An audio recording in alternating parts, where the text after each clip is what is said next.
Hello, everybody, and welcome to 3Spoonies. We're your hosts, Karen, Joe, and Claire.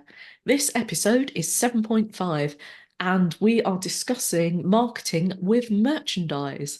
Let's get into some questions.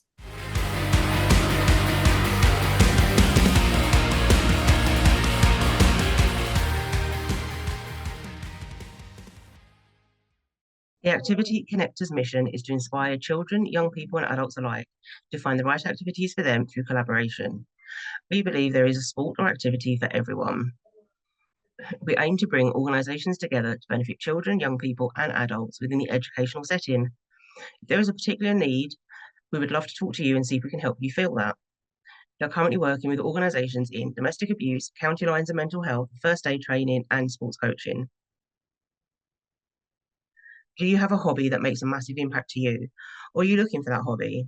Why not drop us a message or take a listen to the power of a hobby? We're always looking for more guests to come on and share what they love to do. Do you work for a charity and want to get more exposure about what you do? Or are you looking at sports events and need more support to set them up and run them? Why not drop us a message and we can see what support we can offer for you? Hello there, I am Karen from Pony Pony Pony. And I'm Joe from Bright Cat Business Solutions. I'm Claire from Sparkle's Gift Boutique. Together, we are 3Spoonies navigating our way through life and business with not enough spoons. So, these are going to be our community questions on marketing with merchandise. Take it away, Joe. Thank you, Karen. Okay, we've got some questions for you, Claire. From Elizabeth, how easy is it to get small orders for small businesses? So many companies want you to order at least 25 hoodies or 50 baseball caps. How easy is small quantities? This is why I started doing branded merch and selling it, because I wanted stuff for myself and was so frustrated that it was like I'd have to order, for example, say 25 hoodies. I'm a business of one. I don't need 25 hoodies. I don't, and also it's the upfront cost. As a new business and as a small business, you don't have that, always have that flexible cash depending on your circumstances. So when I set it up, I wanted it to be easy for people to kind of just, if you want one item, have one item. You know, if someone comes to me and says, "Oh, I want 50 of this," it's fine, I'll do it, and you will get a bit of a discount on it. It won't be as probably big as the big places because it is me doing it, but it is always possible. There are businesses out there that will cater to a small order and to make it more user friendly for small businesses. Just It got is, to find them or go it to is, our site. it is just finding them. Obviously, come to me. I'm happy to do it. But I'm also very honest in what I can and can't do. If there's things I can't do, but I know someone else that has a small business that can do it, I'll pass your details along and I'll get you connected, because I believe it's all about kind of working together and not just trying to keep one customer for yourself. Yes, I agree. Okay, thank you very much. The next question is from Lucy. Is it ever worth putting merchandise on a credit card? Oh, Does she mean as in just paying for it on your credit card? I believe so. yeah, I assume it's not piling it up. No, that's what my brain. Look, this is what happens when you pain meds. It depends on your personal circumstances. I think for that, I don't have a credit card, so for me, it's a no. But other people, if you've got that bit of a, you need to get some stuff in, and you've got to think about the person's turnaround time. So if you need to get it ordered in, and you're like, well, let me put it on my credit card, and then this payment's coming in, so I can pay off the credit card. Absolutely. It is down to each individual person, though. Everyone's circumstances will be different. Yeah, don't just put it on your credit card and let it sit there. No, and if you do put it on your credit card, make sure you pay it off. Yeah, and don't just get a ton of stuff because someone has said you should, or you need to, or you must. There's no moral obligation for merchandise. Get what's going to be most useful to you. And it's also get what you want. Don't just feel like, oh, because this person has this item of merch, I need to have that. There's nothing wrong with having a look around at different ideas of branded merch and being like, that's what I want for me. I want that item for me, because we're all unique and individual. So it's about finding stuff that fits in with your brand. Yeah. Awesome. Cath would like to know, what's the most useful merchandise you bought? Oh, what happened? See, I've not bought any merch from anyone because I make it myself. Oh, thing you've made?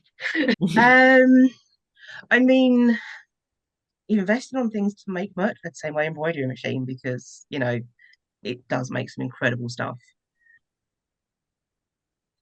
I think the most fun bit, well, it wasn't fun, but I collaborated on some merch for a friend's yacht club, and me and my friend collaborated on making flags for them.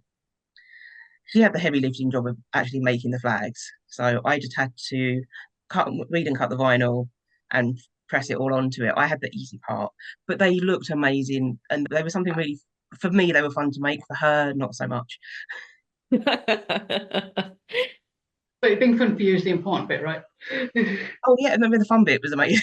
And they absolutely loved them, and like the yacht club were really happy with it, and they've come back to us for other and been like, oh, could you possibly do this in the future and stuff. So it's been fun to do that, and it is always good to, we were just honest and realistic about our costs and turnarounds and stuff, because it's two different people at that stage, Yeah, just kind of trying to work together. great to see collaboration. Okay, and question from Adam. What types of merchandise would you recommend for a service-based business? Oh, it depends on what you're wanting it to, what you want to kind of be putting out there. So, for example, I'm currently doing some merch for someone that's setting up like an online learning hub. So we're doing branded bookmark, which is something completely different. Plus, everyone has a diary or a book they're pretty much using all the time. It'll go in really nicely. I've done things like mouse mats. What else have I done differently? So for one of their Christmas gifts, they done little hanging decorations with their brand and a message on it. It all depends on the situation of what you're using it for. Mm. If you're going to an event or an expo, if you're a service-based business, flyers with all your details on it are really important so people know how to contact you. You can add on pens, key rings, as we spoke about before, Karen said coasters. Because if you've got especially if you've got a really good logo, because it just makes it stand out. So it just depends on what you're wanting to give to people.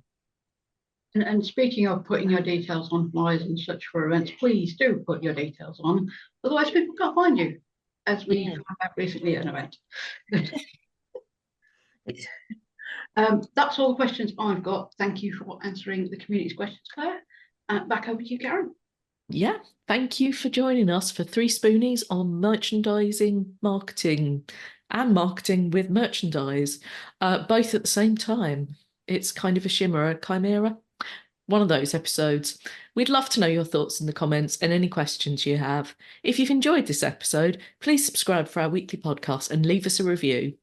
You can find us on social media, and we'd love it if you'd join us in the Business Success Network for Disabled Entrepreneurs Facebook group. You can also buy us a coffee if you love what we do. All the links will be in the show notes. We'll see you next week for our next topic, Expos and Events with Rachel Chiverton.